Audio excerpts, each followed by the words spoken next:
अभी हमारा जो डेटा है, हाँ अभी आपको इशू क्या था डायरेक्टली कि आपको रैन बिटवीन करते हो वो इशू आता है। हाँ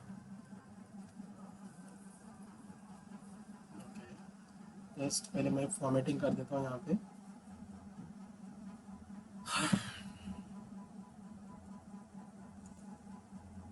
कंट्रोल ए और check now use formats.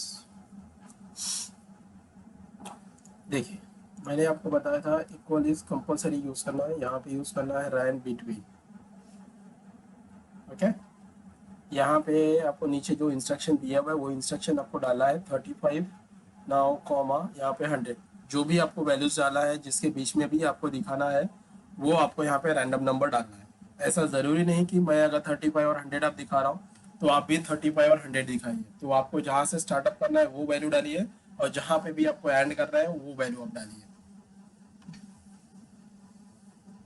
Now close the bracket and inter करोगे, हाँ तो यहाँ पे एक वैल्यूज आ जाएगी। इसके बाद अगर आपको ट्रैक करना है तो ट्रैक के थ्रू भी कर सकते हो, या तो सीधा कॉपी करें, जहाँ पे भी चाहिए उतना एरिया सेलेक्ट कर ले, नाउ एंटर करें तो ऑटोमेटिक वो वैल्यूज वहाँ पे आ जाएंगी। सेम एज इट इज इसको पूरा सेलेक्ट किया, कॉपी करना है, नाउ नीचे आ जाइए, जहाँ तक नीचे चाहिए वर्टिकल फॉर्मेट में इंटर करें तो वहाँ पे भी वो डेटा आ जाएगा। और आप डायरेक्ट कीबोर्ड में से डिलीट बटन प्रेस करते हो तो ये वैल्यू ऑटोमेटिक भी चेंजेस होना चालू करेंगे।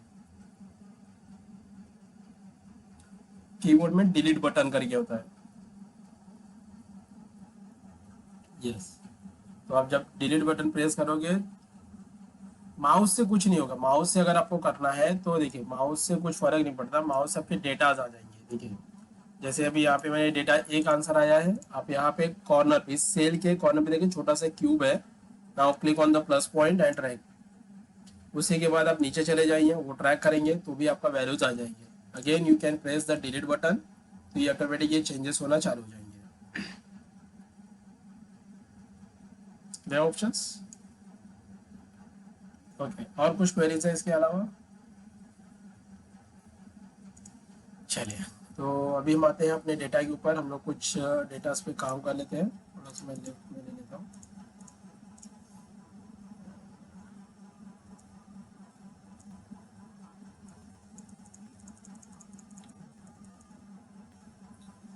तो आज हम कुछ फंक्शन और भी पढ़ेंगे, और ये फंक्शन मैं आपको बताऊंगा फॉर्मूला टाइप के अंदर से जो फंक्शन लाइब्रेरी आपको नज़र आ रही है। देखिए ये जो फंक्शन लाइब्रेरी हम यूज़ करने वाले हैं वो ये टैब के अंदर, इस टैब के अंदर जो ये फॉर्मूला टैब है, इस टैब के अंदर से ये जो फंक्शन लाइब्रेरी है इसके अंदर से हम लोग सारी कुछ फंक्शनलिटी पढ़ने वाले हैं डायरेक्टली। तो बट ये फंक्शन जो होगा वो थोड़ा मिक्सअप होगा, मैं सेपरेट इंडिविजुअली नहीं दिखाऊंगा, हम लोग मिक्सअप ही पढ़ेंगे। बिकॉज अगर इंडिविजुअली बताने जाऊंगा तो आप टोटली कंफ्यूज हो कि कौन सी चीज़ें कहाँ पे यूज़ हो रहा है। हाँ, हम जो फंक्शन यूज़ करेंगे वो किसके अंदर अवेलेबल है, किस फंक्शन लाइब्रेरी के अंदर अवेलेबल है, वो मैं आपको बता दूंगा। तो पहले चलो हम लोग को क्या क्या फाइंड आउट करना है वो देख लेते हैं। पहला तो हमें जब फाइंड आउट करना है मैक्सिमम, उसके बाद मिनिमम फाइंड आउट करेंगे, उसके बाद हम फाइंड आउट करेंगे लार्ज ऑप्शंस, उसके बाद हम फाइंड आउट करेंगे प्रोडक्ट ऑप्शंस, उसके बाद लेन फंक्शन यूज़ करेंगे, left right RIGHT right functions, उसके बाद प्रॉपर यूज़ करेंगे ये और प्रॉपर, उसके बाद अपर, उसके बाद हम लोअर यूज़ करेंगे, उसके बाद हम यूज़ करेंगे ट्रिम ऑप्शंस, एंड उसके बाद हम लोग पावर यूज़ कर लेंगे, उसके बाद स्क्वायर रूट यूज़ करेंगे। तो ये कुछ फंक्शन आज देखेंगे, और इसके अलावा हम कुछ नए इंपॉर्टेंट फंक्शन भी आज देखेंगे। तो ये कुछ छोटे मोटे फंक्शन है जो आज हम देखने वाले हैं। तो पहला हम लोग देखते हैं मैक्सिमम का मतलब होता है हाईएस्ट वैल्यू। पहले इनको समझते हैं कि क्या होता है। मैक्सिमम का मतलब होता है हाईएस्ट वैल्यू, मिनिमम का मतलब होता है लोवेस्ट वैल्यू होता है। अब लोवेस्ट का मतलब क्या होता है, कभी कभी कंफ्यूज करने के लिए आप वहाँ पे लिख दिया जाता है कि आप highest and lowest find out किए। तो हाईएस्ट लोवेस्ट का कोई फॉर्मूला नहीं होता है। हाईएस्ट का मतलब होता है मैक्सिमम वैल्यू और लोवेस्ट का मतलब होता है मिनिमम वैल्यूज। उसी के बाद आता है लार्ज ऑप्शन। लार्ज ऑप्शन क्या करता है, डायरेक्टली आपको रैंकिंग फाइंड आउट करके देता है, मतलब कि फर्स्ट हाईएस्ट कौन है, सेकेंड हाईएस्ट कौन है, थर्ड हाईएस्ट कौन है। तो ये अगर आपको निकालना है तो you can use a large function, हम लोग लार्ज का यूज कर सकते हैं। उसके बाद आता है प्रोडक्ट। प्रोडक्ट का मतलब होता है डायरेक्टली मल्टीप्लिकेशन। मल्टीप्लिकेशन का मतलब क्या होता है, अगर आपके पास एक सेल से ज़्यादा अगर डेटाज अवेलेबल है, समझो 2-3 सेल में अलग अलग वैल्यूज दिए हुए, उस वैल्यूज का अगर आपको मल्टीप्लिकेशन करना है तो आप डायरेक्टली कर सकते हो। तो हम प्रैक्टिकल देखेंगे। लेंथ का मतलब होता है लेंथ ऑफ द कैरेक्टर। चलो हम लोग इसका प्रैक्टिकली देखते जाएंगे वन बाय, तो समझ में ज़्यादा आएगा। तो अभी हमें निकालना है कि जो मैथ सब्जेक्ट का एग्जाम कुछ 5 कैंडिडेट लोगों ने दिया हुआ है, तो मुझे पता करना है इस 5 कैंडिडेट में हु इज द हाईएस्ट, मतलब सबको सबसे ज्यादा मार्क्स किसको मिले हुए, किस कैंडिडेट को मिले हुए।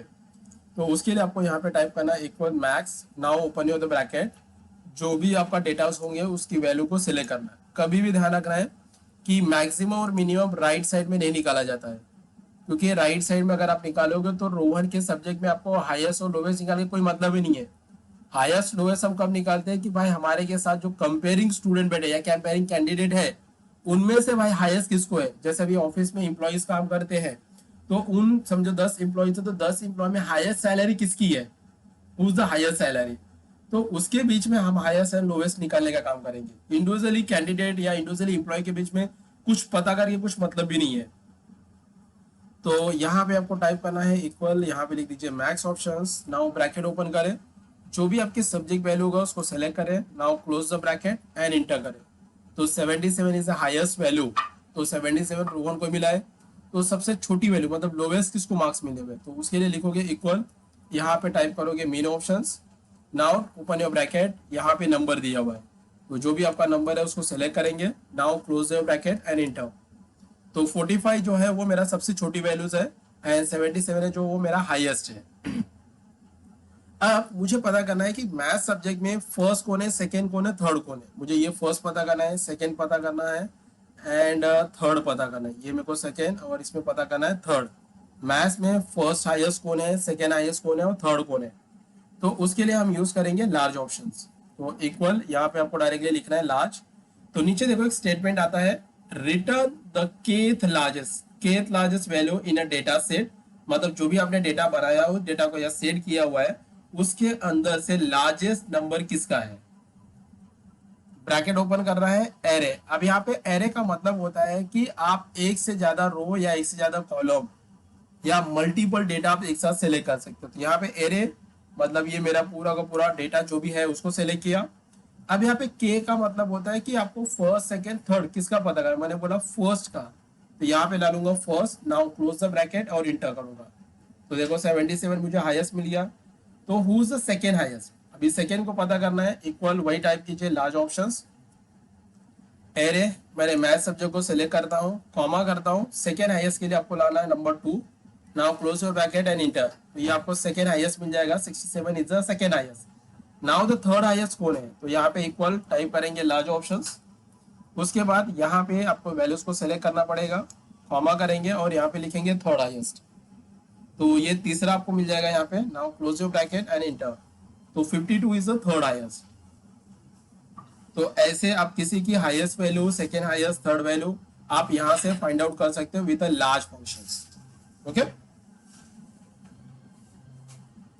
अब आते हैं प्रोडक्ट। अब प्रोडक्ट का मतलब क्या होता है, मल्टीप्लिकेशन, जैसे मैंने आपको बताया।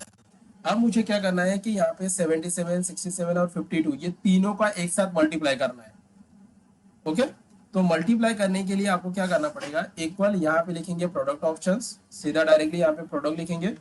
तो यहाँ पे प्रोडक्ट जैसे लिखोगे तो नीचे देखो एक स्टेटमेंट आता है, multiply all the number given as argument, मतलब आपको मल्टीप्लाई तो करना ही है, बट वो रेंज आपको एक रो वाइज हो सकता है, कॉलम वाइज हो सकता है, उसे बोलते हैं आर्ग्यूमेंट। तो मैंने यहाँ पे सेलेक्ट किया, तो जो भी आपका नंबर्स होंगे उस नंबर को एक साथ सेलेक्ट करना है, now close the bracket and inter करो। तो उन तीनों का मल्टीप्लाई करने के बाद 268268 करके आंसर्स आ जाएंगे यहाँ पे। ओके, नेक्स्ट आते हैं लेन। अब लेन का मतलब क्या होता है वो मैं आपको समझा देता हूँ। यहाँ पे एक नाम टाइप कर देता हूँ, माही कुमार करके। अब यहाँ पे देखिए लेन का मतलब क्या होता है, लेंथ ऑफ द कैरेक्टर। लेन का फुल फॉर्म होता है लेंथ ऑफ द कैरेक्टर, मतलब इस पर्टिकुलर सेल के अंदर आपने कोई भी सेंटेंस, कोई भी पैराग्राफ, कोई भी वर्ड अगर आप टाइप करते हो, तो मुझे ये पता करना है कि उस सेल के अंदर लिखे हुए कंटेन या लिखे हुए वर्ड जो है वो कितने हैं, मुझे पता करना है। तो उसके लिए अपने को यूज करना पड़ेगा लेन। यहाँ पे देखिए इक्वल टाइप करता हूँ लेन, तो देखो नीचे एक स्टेटमेंट आता है return the number of character. अपने को कैरेक्टर मिलेंगे but in a text string. Text string का मतलब होता है वो सेंटेंस हो सकता है, वो पैराग्राफ हो सकता है। उस सेल में आप जो भी सेंटेंस लिखोगे उसका टोटल काउंटिंग दे देगा। तो मैंने ब्रैकेट ओपन किया, तो नीचे का ऑप्शन आता है टेक्स्ट करके, तो जो भी आपका टेक्स्ट होगा उसको सेलेक्ट करें और क्लोज करें ब्रैकेट और इंटर करें। तो देखिए उसके अंदर उस दो वर्ड के अंदर टोटल जो कैरेक्टर लिखे टोटल 10 कैरेक्टर है। अब 10 कैरेक्टर कैसे आ रहा है वो भी बता देता हूँ, क्योंकि माही के अंदर 4 कैरेक्टर लिखे हुए, कुमार के अंदर 5 कैरेक्टर, टोटल हो गया 9 कैरेक्टर, और एक सिंगल स्पेस को काउंट किया टोटल 9 कैरेक्टर्स। यहाँ पे हो जाएंगे टोटल 10 कैरेक्टर। ओके, अब आता है लेफ्ट, या स्पेस को काउंटिंग करेगा। नेक्स्ट ऑप्शन आता है लेफ्ट। अब मुझे क्या करना है कि यहाँ पे किसी ने ऐसे नाम लिखा हुआ है, जैसे यहाँ पे किसी ने लिखा दिया फर्स्ट नेम, उसके बाद किसी ने लिख दिया, यहाँ पे इंटर करता हूँ, यहाँ पे लिख दिया डायरेक्टली लास्ट नेम, मुझे ऐसे एक नाम आया यहाँ पे। बट इसके अंदर देखो माही कुमार लिखा, तो किसी का एक फर्स्ट नेम होगा और एक लास्ट नेम होगा। तो इस कैरेक्टर को निकालना रहेगा, तो कैसे निकालेंगे? तो इक्वल यहाँ पे टाइप कर दो लेफ्ट ऑप्शन। तो यहाँ पे देखो नीचे स्टेटमेंट आता है return the specify number of character from the start of the text string. मतलब लेफ्ट पोजीशन से आपको कितने कैरेक्टर निकालना है वो आप नंबर्स वहां पे डालेंगे तो आपको कैरेक्टर्स मिल जाएंगे। ब्रैकेट ओपन करता हूं, तो पहला मुझे बोला हुआ है टेक्स्ट, तो जो भी आपका टेक्स्ट होगा उसको सेलेक्ट करें। कॉमा करने बोला है तो कॉमा करें। आगे लिखा है नम कैर। नम कैर का मतलब होता है नंबर ऑफ कैरेक्टर। मतलब जो भी टेक्स्ट आपने सेलेक्ट किया हुआ है उस सेलेक्टेड किए हुए टेक्स्ट के अंदर कितने कैरेक्टर आपको चाहिए। तो मुझे चाहिए वहां पे माही का नाम चाहिए, तो मैंने बोला उसके अंदर 4 कैरेक्टर है, तो मैं यहाँ पे सेलेक्ट करूंगा 4 character. Now close the bracket और इंटर। अब मुझे कुमार नीचे चाहिए, तो उसके लिए मैं इक्वल यूज करूंगा, इक्वल यहाँ पे यूज करूंगा राइट ऑप्शंस। नीचे वापस एक स्टेटमेंट आता है return the specified number of character from the end of the text string. मतलब आपको राइट पोजीशन से कितने कैरेक्टर चाहिए। तो नाउ यहाँ पे टेक्स्ट बोला है तो मैं टेक्स्ट को सिलेक्ट करता हूँ, कॉमा करता हूँ, उसके बाद पूछा है नम कैर। नम कैर का मतलब होता है नंबर ऑफ कैरेक्टर, तो मैंने बोला भाई 5 कैरेक्टर चाहिए।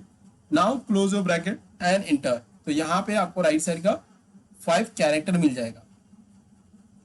ओके, यहां पे हो गया कि आपने लेफ्ट कैरेक्टर और राइट कैरेक्टर तो निकाल लिया है, बट अगर किसी ने बोला मुझे कि भाई मिडल कैरेक्टर चाहिए तो क्या करोगे आप? मुझे मिडल कैरेक्टर भी चाहिए, तो उसके लिए यूज करेंगे मिड फंक्शन। तो इक्वल यहाँ पे टाइप करना मिड। तो यहाँ पे देखो क्या लिखा है आपको, return the character from the middle, मतलब हमें बीच से निकालना है। गिवन अ स्टार्टिंग पोजीशन, उसका स्टार्टिंग पोजीशन आपको बताना पड़ेगा और उसके बाद उसका लेंथ बताना पड़ेगा। अब देखो लेफ्ट और राइट में क्या होता है, उनकी पोजीशन फिक्स होती है कि भाई आपको लेफ्ट से 0 पोजीशन स्टार्ट करना है, राइट साइड से भी 0 पोजीशन से स्टार्ट करना है। बट मिडल कैरेक्टर्स के लिए आपको मिडल कैरेक्टर को पोजीशन बताना पड़ेगा, मतलब कहां से वो स्टार्ट करे और उसके बाद कितने कैरेक्टर चाहिए वो आपको बताना पड़ेगा। तो देखो मैंने लिखा टेक मिड लिखा, पहला मुझे बोला टेक्स्ट, तो मैंने यहाँ पे लिख दिया भाई टेक्स्ट को सिलेक्ट करता हूँ। कॉमा बोला, कॉमा कर दिया, उसके लिखा आगे स्टार्ट नम, मतलब स्टार्टिंग नंबर। तो आपको स्टार्ट कहां से करना है, तो मैंने डिसाइड किया भाई एच से स्टार्ट करना है। एच, तो एच का जो पोजीशन नंबर क्या है, थर्ड नंबर, मैंने यहाँ पे लिखा थर्ड। कॉमा करता हूं, आगे लिखा है नम क्या है, मतलब तीसरे नंबर से स्टार्ट आप करोगे, उसके बाद से कितने आपको कैरेक्टर चाहिए। तो मैंने बोला भाई मुझे 2 ही कैरेक्टर चाहिए। नाउ क्लोज द ब्रैकेट और एंटर कर दो, तो यहाँ पे आपको हाई ऑप्शन मिल जाएगा। ओके,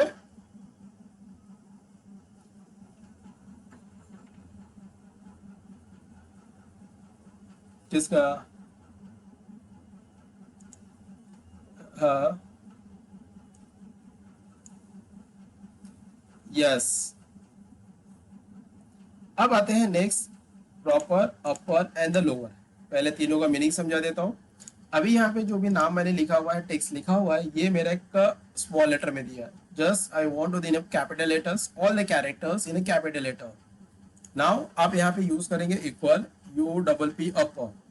देखिए स्टेटमेंट क्या आ गया, converts a text string to all upper case letter. मतलब ये बोला जाता है कि जो भी आप सेंटेंस या टेक्स्ट सेलेक्ट करोगे वो सारे के सारे कैरेक्टर आपको कैपिटल लेटर में लाके देगा। तो मैंने टेक्स्ट को सेलेक्ट किया, now close the bracket and inter. तो देखिए यहाँ पे कैपिटल लेटर में सारे कैरेक्टर आ जाएंगे। Now we want a small character, तो now you can use a lower functions. जो भी आपका टेक्स्ट होगा उस टेक्स्ट को हम लोग डायरेक्टली यहाँ पे सेलेक्ट करेंगे और एंटर करेंगे। देखो all the characters should be in a small letter. अब समझो मुझे first character in a capital, another will small, again second word के कैरेक्टर फर्स्ट कैपिटल होगा, फिर बाकी के स्मॉल हो जाएंगे। Then you can use a proper function, उसकी जगह पे हमें प्रॉपर यूज करना पड़ेगा। तो सीधा आप यहाँ पे लिखिए प्रॉपर। तो देखिए वहां पे लिखा हुआ है, स्टेटमेंट आ रहा है, convert a text string to the proper case, the first letter in each word upper case and all other letter to the lower case. तो मैंने यहाँ पे टाइप किया, तो जो भी आपका टेक्स्ट होगा उसको सेलेक्ट करें, नाउ क्लोज द ब्रैकेट और इंटर करें। तो देखिए दोनों वर्ड के फर्स्ट जो कैरेक्टर है वो कैपिटल है, बाकी के स्मॉल लेटर है। नाउ देन ऑप्शन आता है ट्रिम ऑप्शन। अब ट्रिम ऑप्शन में क्या करना है वो बता देता हूँ। अब जैसे मैं यहाँ पे लिखता हूँ कि दिस इज एक्सेल पैराग्राफ, अगर आप देखोगे तो ये प्रॉपर सेंटेंस नहीं होगा, जिसके अंदर एक से ज्यादा गैप आ रहा है, दिख रहा है। अब मुझे क्या करना है कि ये प्रॉपर हो जाए और गैप जो है एक से ज्यादा जो स्पेसेस है वो निकल जाए। तो उसके लिए हम लोग यूज करेंगे ट्रिम ऑप्शंस। तो ट्रिम क्या करता है कि अगर आप कोई सेंटेंस कहीं से भी कॉपी करके पेस्ट करते हो एक्सेल के फॉर्मेट के अंदर, तो वहां उस सेंटेंस के अंदर अगर एक से ज्यादा स्पेसेस होते हैं तो उस स्पेस को रिमूव करने के लिए और सिंगल स्पेस को काउंट करने के लिए यूज किया जाता है। ओके, तो कैसे करेंगे, इक्वल यहाँ पे यूज करेंगे ट्रिम ऑप्शंस। देखो नीचे स्टेटमेंट भी आ रहा है, remove all spaces from a text string expect for a single space between the words. दो वर्ड के बीच में अगर एक से ज्यादा स्पेस होगा वो रिमूव करेगा और सिंगल स्पेस को वो काउंट करेगा। नाउ टेक्स्ट, जो भी हमारा टेक्स्ट होगा उसको सेलेक्ट करेंगे, नाउ क्लोज योर ब्रैकेट और इंटर करें। तो देखिए यहाँ पे एक से ज्यादा स्पेसेस जो थे वो निकल चुके हैं। नाउ द नेक्स्ट ऑप्शन आता है power and the square root. ये दोनों के दोनों मैथमेटिक्स के रिलेटेड है। फॉर्मूला के अंदर यहाँ पे मैथ्स एंड ट्रिग्नोमेट्री दिया है, वो उसके फंक्शनलिटी मैं यूज कर रहा हूँ यहाँ पे। तो पावर का मतलब क्या होता है, हम लोगों ने मैथमेटिक्स में भी पढ़ा हुआ है कि पावर और स्क्वायर रूट होता है क्या है। अगर मैं यहाँ पे मैं बोल दूंगा कि भाई कि मेरा 5 नंबर है और उसका पावर मैंने 2 दे दिया, तो 5 का पावर 2 का मतलब होता है 5 इंटू 5। अगर इसका पावर मैं 3 देता हूँ तो 5 इंटू 5 इंटू 5 होगा। ओके, तो इसके लिए अपने को आंसर निकालने के लिए इक्वल यहाँ पे यूज करना पड़ेगा पावर ऑप्शंस। यहाँ पे जो भी आपका नंबर होगा उसको सेलेक्ट करें, कॉमा करने के बाद उसको यहाँ पे पावर दें। तो मैंने पावर 3 को सेलेक्ट किया, एंटर करता हूँ तो यहाँ पे आंसर आएंगे 125। If I change the power तो यहाँ पे 25 आएगा। अगर मैं पावर इसको 4 देता हूँ तो ये 5 इंटू 5 इंटू 5 इंटू 5, तो मतलब 4 टाइम्स 5 को मल्टीप्लाई करेगा, तो आंसर मेरा आएगा 625। मुझे क्या करना है, 625 का स्क्वायर रूट निकालना है। 625 का स्क्वायर रूट का मतलब क्या होगा, 25 आंसर आएगा, ये भी आपको पता है। तो उसके लिए क्या करना है, यहाँ पे SQRT लिखिए। तो जो भी आपका नंबर होगा उस नंबर को सेलेक्ट करें और इंटर करें। तो यहाँ पे देखिए 625 का स्क्वायर रूट अपने पास आ गया 25। अगर मैं पावर को बदलता हूँ तो ऑटोमेटिक मेरा आंसर नीचे का भी बदलेगा। समझ में आया इतना। अब थोड़ा सा लेंदी रहेगा, वो स्टार्ट करने से पहले आपको एक टास्क दे देता हूँ।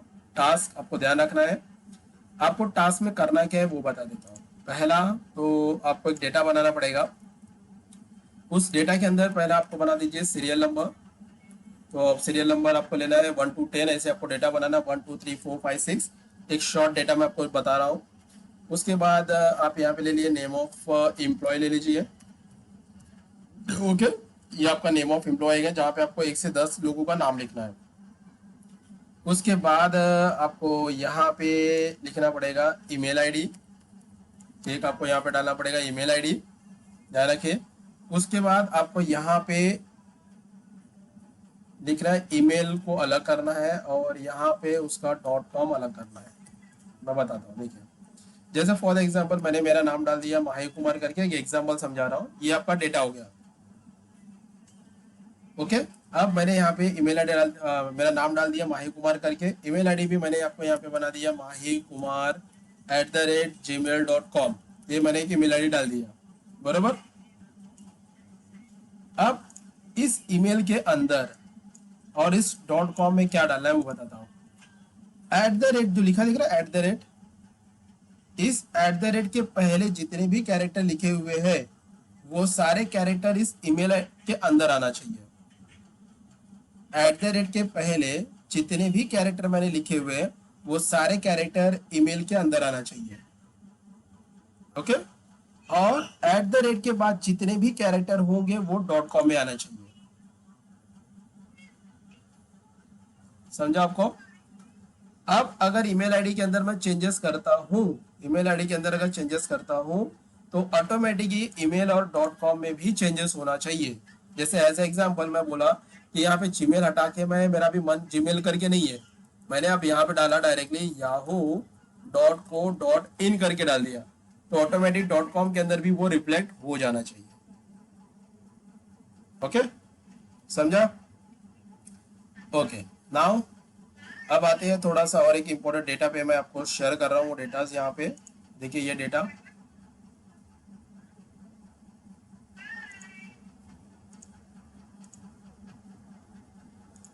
ये डेटा दिख रहा है आपको? अब ये थोड़ा डेटा बहुत इंपॉर्टेंट है, ध्यान से सुनना है डायरेक्टली। जहाँ पे मैं कुछ यूज करने वाला हूँ फॉर्मूलाज थोड़ा सा, और फॉर्मूला के साथ साथ आप दो फंक्शन को एक साथ कैसे ज्वाइन करना है वो भी मैं आपको बताऊंगा। इसके अंदर हम लोग VLOOKUP भी देखेंगे, डायनेमिक VLOOKUP भी देखेंगे। ये दोनों बहुत यूजफुल होने वाली चीजें आपके ऑफिस रिलेटेड भी रहेंगे। तो चलो पहले समझते हैं कि एग्जैक्ट क्या क्या काम कर सकते हैं, और एक मैं आपको बताऊंगा कि हम लोग एक फॉर्म बनाएंगे, उस फॉर्म को फिलअप करेंगे और डेटा ऑटोमेटिक मेरा जाना चाहिए एक्सेल के अंदर। ओके, ये चीज हम यहाँ पे सीखने वाले हैं। तो उसके लिए हम लोग देखेंगे पहले इंडेक्स फॉर्मूला देखेंगे, मैच फॉर्मूला देखेंगे, उसके बाद हम लोग देखेंगे ऑफसेट फॉर्मूला देखेंगे। फिर जो सेपरेट हम लोग ने मैच फंक्शन इवन ऑफसेट पढ़ेंगे उनको एक कंबाइन करके भी हम लोग सीखेंगे। उसके बाद VLOOKUP क्या होता है, डायनेमिक VLOOKUP क्या होता है, और एक फॉर्म देखेंगे। तो इस फंक्शन के लिए चलो वन बाय वन स्टार्ट करते हैं। पहले मैं डेटा समझा देता हूँ। अब ये डेटा के अंदर मैंने यहाँ पे 1 2 3 4 5 6 आप यहाँ पे मैं नंबर डाला हुआ है, तो आप इनकी जगह पे आप सेल्समैन के नेम डाल सकते हो, जो भी आपको डालना है यहाँ पे डाल सकते हो। ओके, अब यहाँ पे मैंने कुछ यहाँ पे यूनिट प्रोवाइड किया है कि भाई कि जो एम्प्लॉइज है उसने कितनी इलेक्ट्रिसिटी यूनिट यूज किया हुआ है, इस कैंडिडेट ने कितना किया हुआ है, इस कैंडिडेट ने कितना किया हुआ है। ओके, तो उसका हिसाब से वो परसेंट रेट जनरेट होगा, तो कितना परसेंट उस कैंडिडेट को यूनिट अपना यूज किया तो कितना परसेंट के हिसाब से चार्ज लगेगा। तो ये एक डेटा मैंने यहाँ पे बना दिया हुआ है। ओके, अब ये ध्यान रखना है कि इंडेक्स यहाँ पे जो होता है उसकी जो काउंटिंग होती है वो 1 से स्टार्ट होती है। हमारी जो काउंटिंग होती है वो 1 से होती है। तो करना कैसे है, तो यहाँ पे देखिए मैंने डेटा लिखा है, यूनिट्स जो है मेरा वो है 200, और सेल्समैन का जो नाम है वो 3 है। तो 3 वाला एम्प्लॉय ने 200 यूनिट इलेक्ट्रिसिटी यूज किया हुआ है, तो उसको कितना परसेंट आया हुआ है बिल भरने के लिए।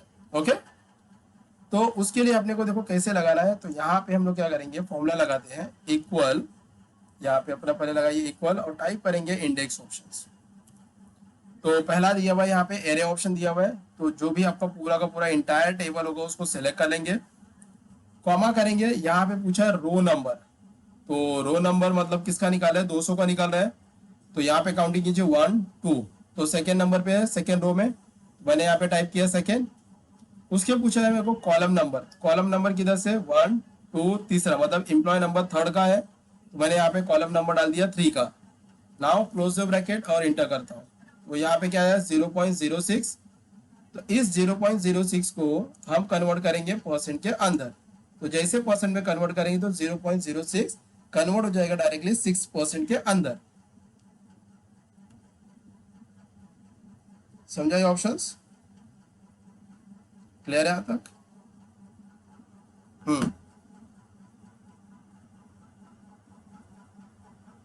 नहीं नहीं, जो डेटा आपने बनाया उस डेटा के हिसाब से अपने को रो और कॉलम को काउंट करना पड़ेगा।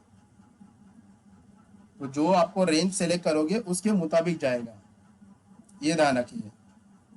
अगर आपने नीचे सेलेक्टेड किया तो नीचे सेलेक्टेड होगा, अगर आपने ऊपर सेलेक्टेड किया तो ऊपर। इसलिए मैंने आपको ये नहीं बोला कि ना कि आपको डेटा कहाँ पे हो रहा है, आपका जो भी डेटा सेलेक्टेड करोगे उसके मुताबिक वो प्रोसेस वहाँ पे काम करेगा।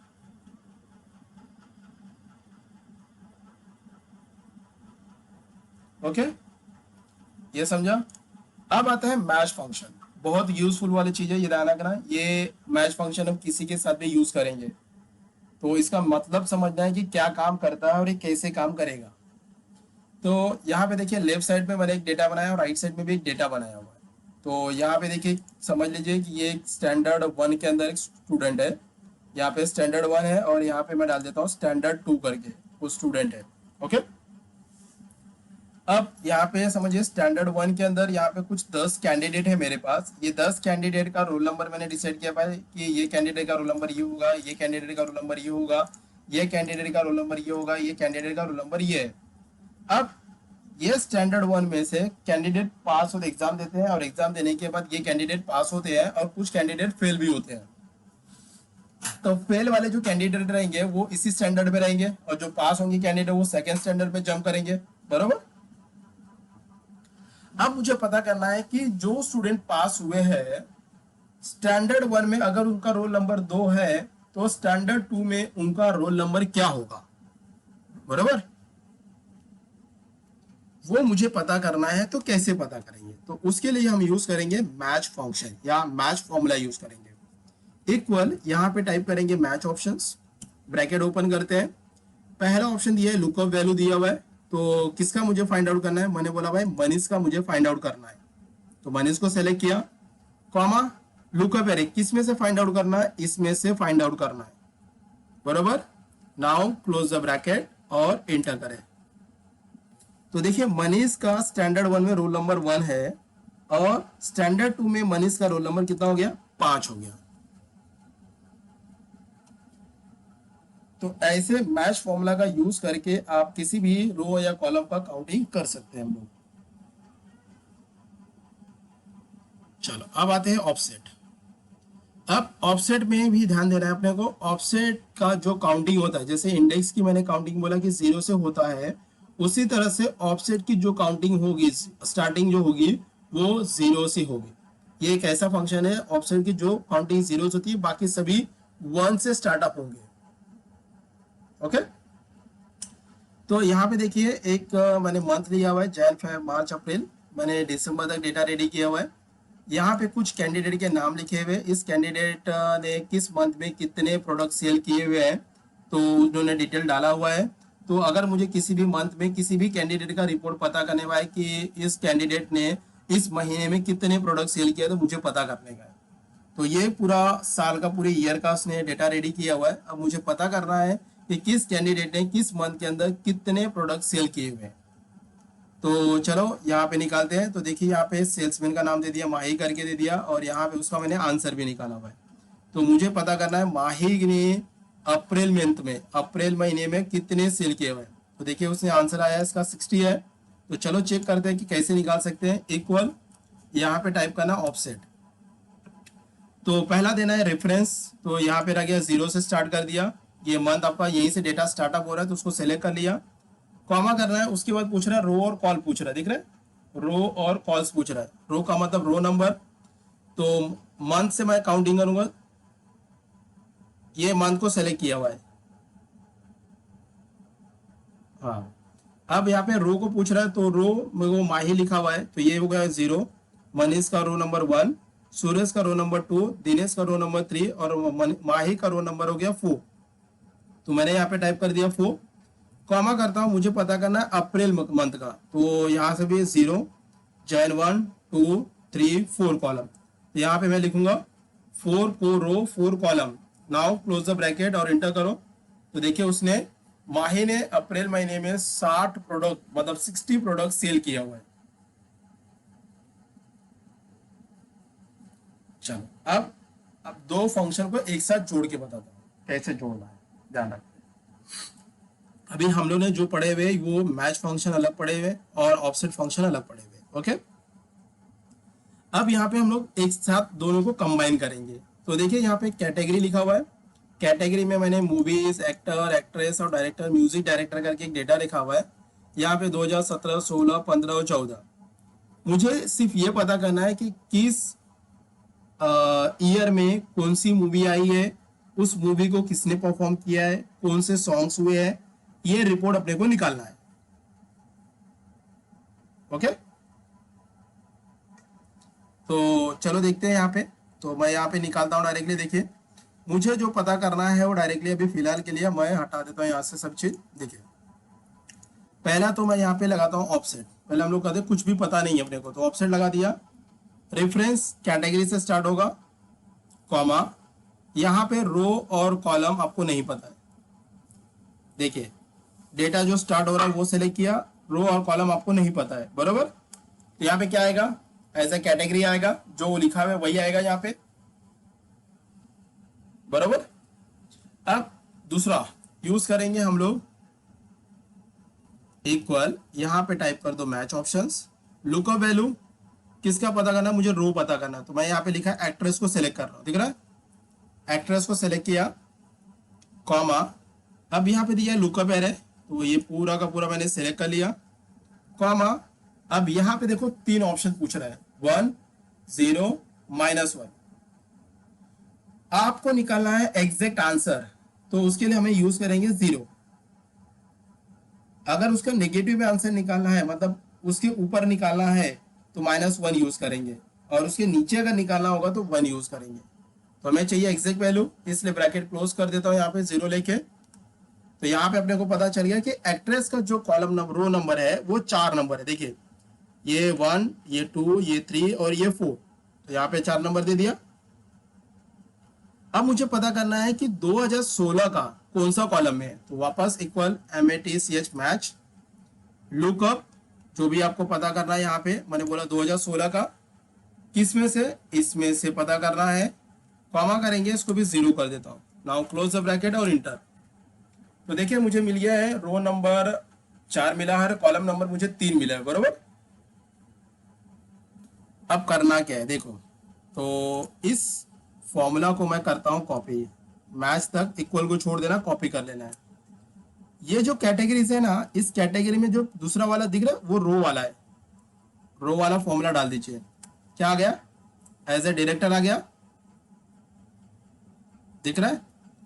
अब ये वाला जो है इसको भी हम लोग क्या करेंगे, फॉर्मूला कॉपी कर लेते हैं, डायरेक्टली कॉपी करते हैं। अब इसको यहाँ पे F2 कर देंगे, और जो ये लास्ट वाला लिखा है ना उसको यहाँ पे पेस्ट कर दिया। आया आंसर।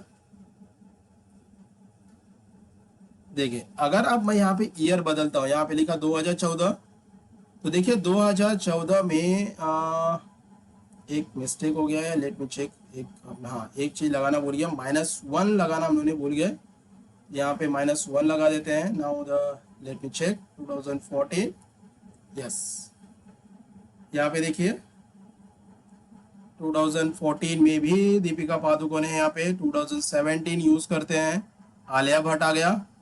नाउ द 2016 में भी यूज करेंगे, तो दीपिका पादुकोण आ गया। देखिए तो मुझे यहाँ पे बार बार रो और कॉलम को काउंट करने की जरूरत नहीं पड़ रही है, हम लोगों ने फॉर्मूला को ज्वाइन कर दिया, मतलब बैच फंक्शन को हम लोगों ने ज्वाइन कर दिया। इससे हमारा फॉर्मूला लेंदी हो तो गया है, बट हमारा एक बार में हम लोगों ने 2 काम कर दिए। देखिए हमें क्या हो रहा था, अभी तक हमें रो और कॉलम को बार बार काउंटिंग करना पड़ रहा था, बट मैच और ऑफसेट को फॉर्मूला लगाने से क्या हो गया कि मुझे रो और कॉलम को बार बार काउंटिंग करने की जरूरत नहीं पड़ रही है अभी।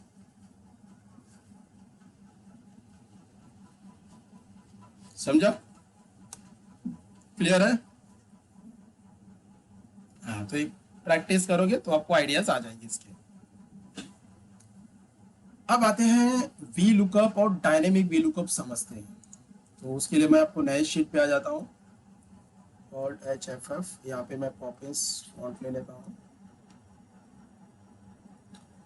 देखिए अब 2 तरीके से डेटा हम लोग देखेंगे, एक तो हम लोग देखेंगे वी लुकअप देखेंगे, उसके बाद एक देखेंगे डायनेमिक लुकअप देखेंगे, डायनेमिक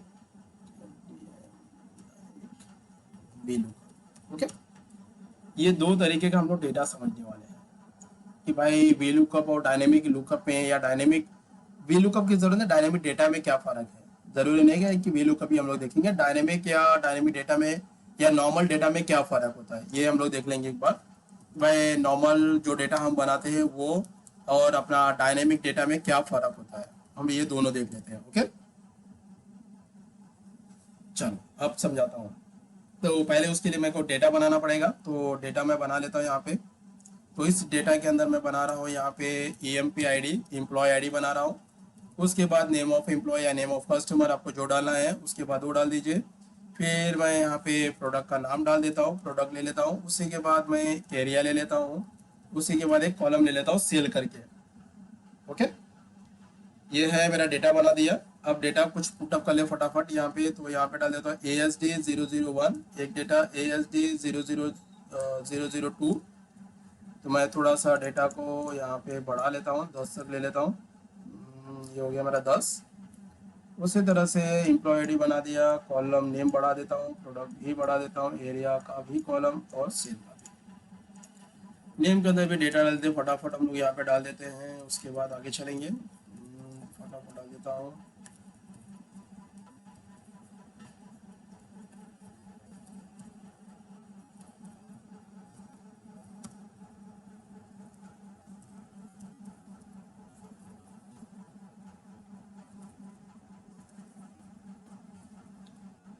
चलो प्रोडक्ट भी मैं डाल देता हूँ यहाँ पे। Printer scanner.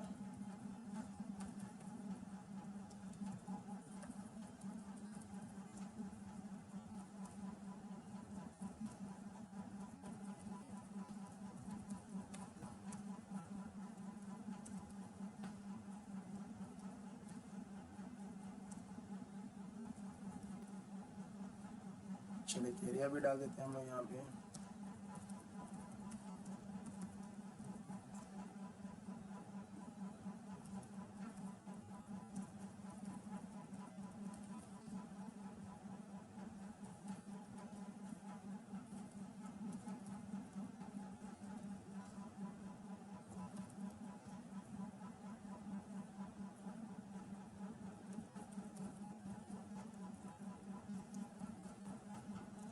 चलिए इस अमाउंट भी डाल देता हूँ मैं यहाँ पे।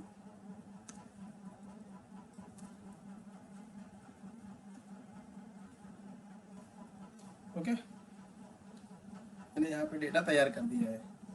एम्प्लॉय आईडी में एम्प्लॉय आईडी आ गया, नेम के अंदर नेम डाल दिया है, प्रोडक्ट के अंदर प्रोडक्ट डाल दिया है, एरिया के अंदर एरिया आ गया और सेल के अंदर सेल आ गया। ओके, एक यहाँ पे एक कंपनी है, इलेक्ट्रॉनिक की कंपनी है जो अलग अलग लोकेशन पे अवेलेबल है और वो अलग अलग कस्टमर को अलग अलग प्रोडक्ट बेचती है। तो जैसे अभी अगर मैं आपको पूछूं डायरेक्टली कि भैया कि आपने कौन सा प्रोडक्ट परचेज किया था, किस दिन परचेज किया था, तो आपके पास रिपोर्ट नहीं होता। आपके पास सारे सिर्फ उनका नाम होता है कि भाई मैंने इस कंपनी से डेटा को परचेज किया हुआ है। तो जैसे आप कहीं कस्टमर केयर में फ़ोन करते हो कि मेरा ये प्रोडक्ट है, तो वो आपको पूछते हैं कि मैम हाँ या सर आप कब प्रोडक्ट लिया था, या आपका मोबाइल नंबर बताइए, आपका नंबर नेम बताइए। तो आप जैसे बताते हो तो वो 2 मिनट के अंदर पूरा का पूरा डेटा आ जाता है, बरोबर। तो वो डेटा पे भी हम लोग फोकस करेंगे। तो पहले अभी समझना है कि हम लोग को नॉर्मल डेटा और डायनेमिक डेटा में फर्क क्या होता है। ओके, तो चलो पहले वी लुकअप, इस डेटा के ऊपर मैं वी लुकअप लगाने वाला हूँ। देखिए ये आपका नॉर्मल डेटा है। इसी डेटा को मैं करता हूँ कॉपी करके और एक नए शीट पे आता हूँ और उसको भी यहाँ पे पेस्ट करता हूँ। Ctrl+A Alt+F यहाँ पे इसको कॉपीज यूज कर लेता हूँ। तो ये भी मेरा डेटा सेट हो गया। यहाँ पे थोड़ा सा इसको भी बड़ा कर लेता हूँ कॉलम्स। ओके, तो यहाँ पे भी मेरा वही डेटा है और यहाँ पे भी वही डेटा रखा हूँ। तो पहले चलो यहाँ पे वो जो भी समझाया वो डेटा निकालना है। तो मैं यहाँ पे एक लगाता हूँ, वी लुकअप लगाऊंगा। और वी लुकअप के साथ साथ मैं आपको लगाऊंगा यहाँ पे मैच फंक्शन को भी ऐड करूंगा, 2 फंक्शन एक साथ ज्वाइन करूंगा। तो पहले मैं यहाँ पे एक लिख देता हूँ EMP ID करके लिख देता हूँ। और इस IMP ID को मैं यहाँ पे ड्रॉप डाउन बनाऊंगा। तो ड्रॉप डाउन बनाने के लिए हमें जाना पड़ेगा डेटा के अंदर। यहाँ पे लिखा है डेटा वैलिडेशंस। यहाँ पे चूज करेंगे लिस्ट ऑप्शंस, सोर्स के अंदर क्लिक करना है और सारे के सारे आईडी को सिलेक्ट और ओके कर दीजिए। तो यहाँ पे बार बार आपको आईडी टाइप करने सा प्रॉब्लम हट जाएगा। आप यहाँ से डायरेक्टली कोई भी आईडी को चूज कर सकते हैं। नाउ इस कॉलम के अंदर मैं यहाँ पे थोड़ा सा कॉलम को बड़ा कर देता हूँ। इस कॉलम में भी ड्रॉप डाउन बनाऊंगा मैं यहाँ पे नेम के रिलेटेड। तो वापस डेटा वैलिडेशंस चूज करेंगे लिस्ट ऑप्शन, सोर्स के अंदर चले जाइए और आपका ये लिस्ट भी मैंने सेलेक्ट कर लिया। तो आप देख सकते हो यहाँ पे भी मेरा डिटेल आ चुका है। तो नेम फाइंड आउट करना है। अब आते हैं यहाँ पे वी लुकअप लगाएंगे। तो वी लुकअप का मतलब होता है वर्टिकल लुकअप।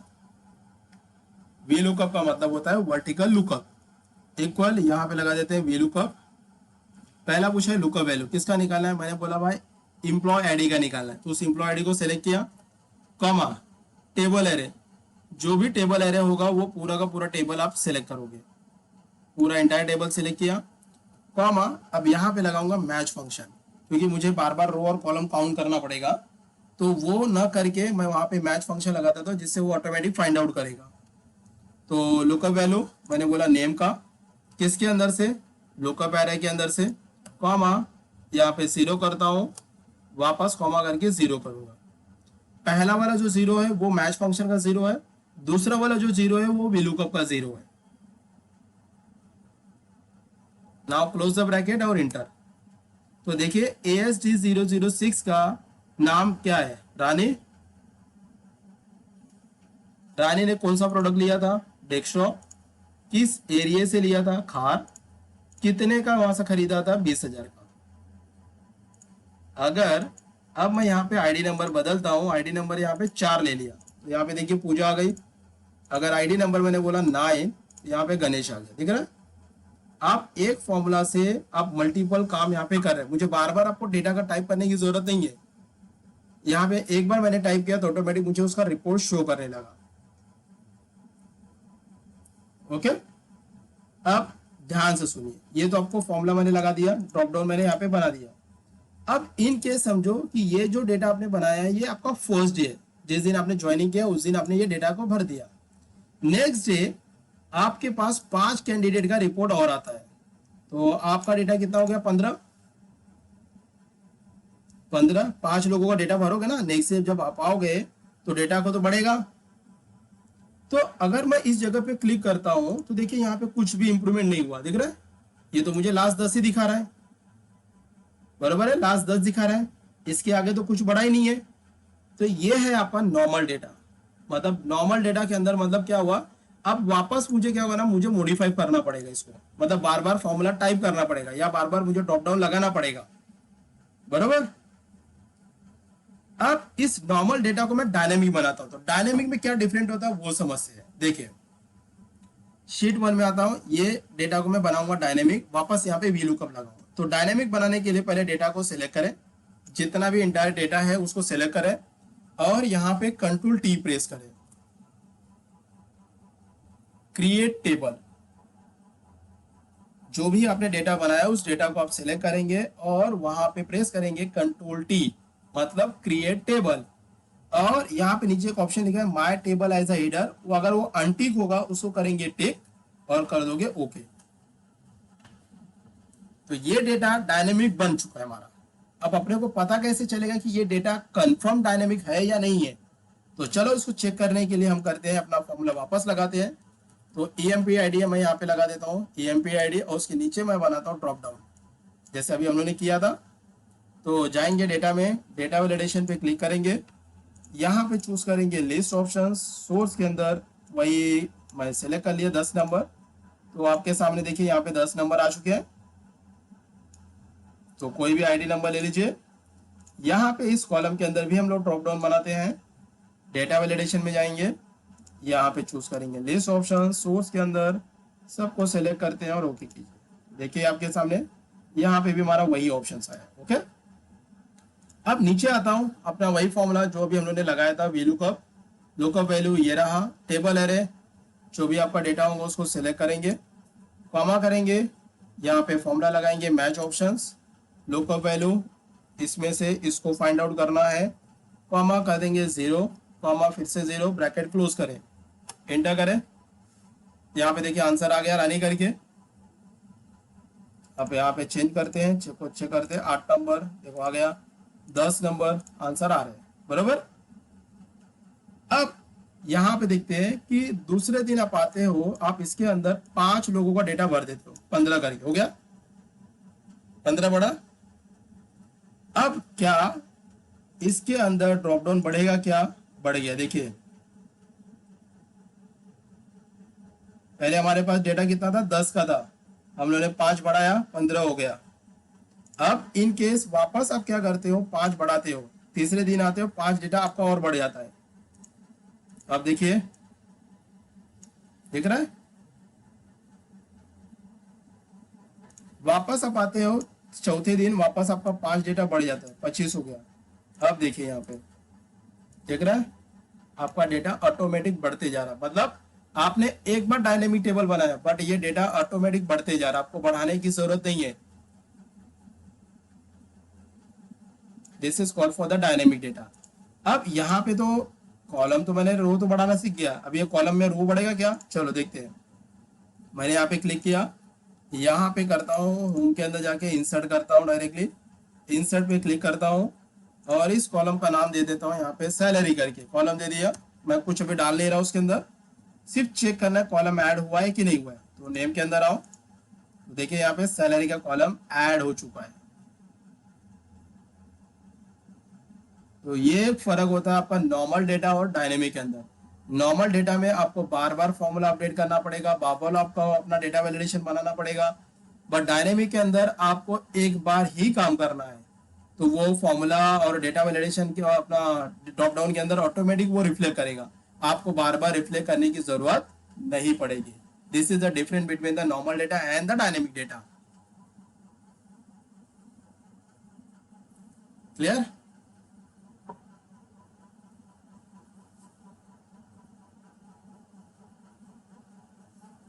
ये वाला ड्रॉप डाउन लाने के लिए आपको कुछ नहीं करना है, go for the data options, data validation में चले जाए, यहाँ पे चूज करना है आपको लिस्ट ऑप्शंस।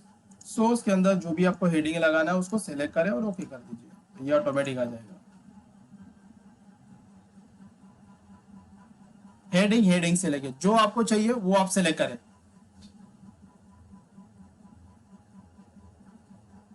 Yes, okay. तो आज के लिए इतना इनफ है, क्योंकि आपके पास ज़्यादा काम है और एक असाइनमेंट मैंने टास्क भी आपको दे दिया है, ये आपको परफॉर्म करना है और मुझे आपको शेयर करना है। ओके, चलो।